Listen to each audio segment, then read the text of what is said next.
بھائی آپ سب سے پہلے اپنا ایمان ثابت کرے، اپنے آپ کو مسلمان ثابت کرے، اس کے بعد ہم بات کریں گے اسلام اور صحابہ پر۔ سب سے پہلے خود کو مسلمان ثابت کرنا ہوگا آپ نے۔ چلو بتائیں، ثابت کرے خود کو مسلمان۔ جب آپ صحابہ کو گالی دیتے ہیں تو اس بنیاد پر آپ دائرہ اسلام سے خارج ہو گئے، ابھی آپ ایک کافر مرتد ہے اور آپ کا دائرہ اسلام میں کسی قسم کی گنجائش آپ کے رہنے کی نہیں ہے۔ چاپ دار الفکر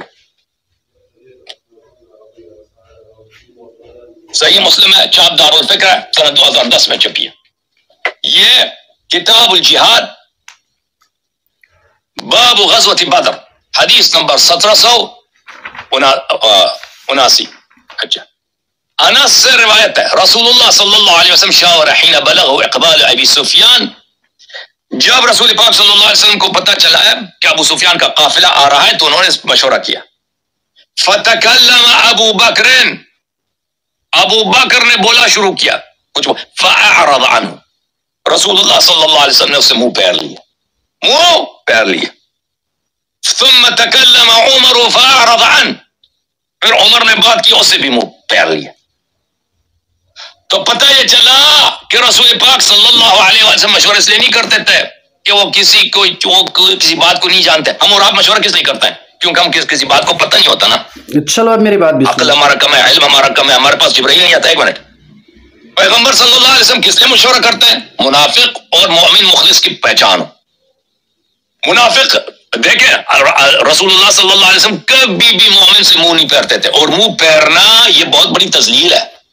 مجلس میں اگر کوئی شخص بات کرے آپ اس سے منہ پھیر لیں، اور قرآن کو وَأَعْرِضْ عَنِ الْمُشْرِكِينَ وَأَعْرِضْ عَنِ الْجَاهِلِينَ۔ اچھا، ثم قال سعد بن عبادہ، سعد بن عبادہ نے جب کھڑا ہو گیا تو رسول پاک صلی اللہ علیہ وسلم نے اس کی بات سنی اور اس کی بات خوش ہو گئے، ٹھیک ہے نا؟ تو یہ پتہ مشورے کی یہ بات ہوئی۔ اب آپ کچھ کہنا چاہتے ہیں؟ بسم اللہ کریں۔ جی میں کہنا چاہتا ہوں، سب سے پہلے تو آپ یاد رکھیں کہ بھائی آپ اپنی طرف سے حدیث اور قرآن کی وضاحت کرنے سے آپ پرہیز کریں تو یہ بہتر ہوگا۔ آپ کو اتنا علم نہیں ہے کہ بھائی کبھی رسول اللہ صلی اللہ علیہ وسلم نے کبھی مسلمانوں سے منہ پھیرا ہے یا نہیں۔ رسول اللہ صلی اللہ علیہ وسلم کا کسی سے منہ پھیرنے کا مطلب یہ نہیں ہوتا کہ وہ منافق ہے، ورنہ عبس وتولی ان جاءہ الاعمى، جو صحابی کا جو واقعہ ہے اور اس صورت کا شان نزول ہے اس پر آپ غور کریں، اور جو علم سمجھنے والے لوگ ہوتے ہیں وہ سمجھ جاتے ہیں کہ رسول اللہ صلی اللہ علیہ وسلم کے پاس ایک صحابی آئے۔ تو بہرحال وہ تفصیل ایک الگ موضوع ہے۔ اس کے بعد تیری دوسری بات کی میں ایک منٹ، نہیں میرے بات پورے ہونے، میں نے آپ کی بات سنی ہے، میرے بات سنو، نہیں میرے بات پہلے سنیں، میں نے آپ کی بات کو اطمینان سے سنی، اب آپ میرے بات پورا ہونے دو گے۔ دوسری بات، آپ نے مجھے کہا کہ بھائی رسول اللہ، نہیں پہلے اپنے باتوں کی، نہیں آپ نے اتنے ٹائم بات کیا، میں خاموش رہا تھا، پھر آخر میں سارے باتوں کا جواب دے دیں۔ آپ نے دوسری بات کہی کہ بھائی لوگوں کو گمراہ کرنے کے لیے آپ نے کہا کہ رسول اللہ صلی اللہ علیہ وسلم نے حضرت علی رضی اللہ عنہ کے بارے میں فرمایا تھا انت منی بمنزلۃ ہارون من موسیٰ۔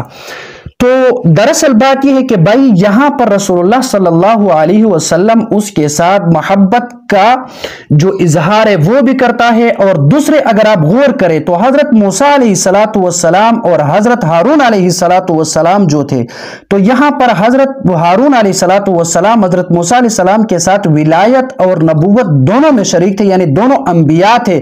جس طرح وہی اللہ رب العالمین کی طرف سے حضرت موسیٰ علیہ الصلوۃ والسلام پر نازل ہو رہی تھی، اسی طرح حضرت ہارون علیہ السلام بھی اللہ تعالیٰ کے نبی تھے، اور حضرت علی رضی اللہ عنہ تھے وہ خلیفہ تھے رسول اللہ صلی اللہ علیہ وسلم کے، اور وہ صحابی تھے، اور وہ جناب محمد رسول اللہ صلی اللہ علیہ وسلم کے ایک صحابی تھے، وہ نبی نہیں تھے۔ اس کے علاوہ آپ نے اپنے باتوں میں ایک آیت قرآن مجید کی تلاوت کی تھی کہ وما ينطق عن الهوى، ٹھیک ہے؟ تو وما ينطق عن الهوى یہ آپ بھی مانتے ہیں، میں بھی مانتا ہوں۔ جب دونوں مانتے ہیں تو پھر فیصلہ کرتے ہیں کہ بھائی دیکھیں جناب محمد رسول اللہ صلی اللہ علیہ وسلم نے فرمایا، اور یہ روایت جو ہے یہ ترمذی میں بھی موجود ہے، اور اسی طرح اس روایت کو تفسیری مظہری نے بھی نقل کیا ہے، اور روایت جو ہے وہ حضرت حذیفہ رضی اللہ عنہ کی ہے۔ وہ فرماتے ہیں قال رسول اللہ صلی اللہ علیہ وسلم اقتدوا بالذین من بعد ابی بکر و عمر، کہ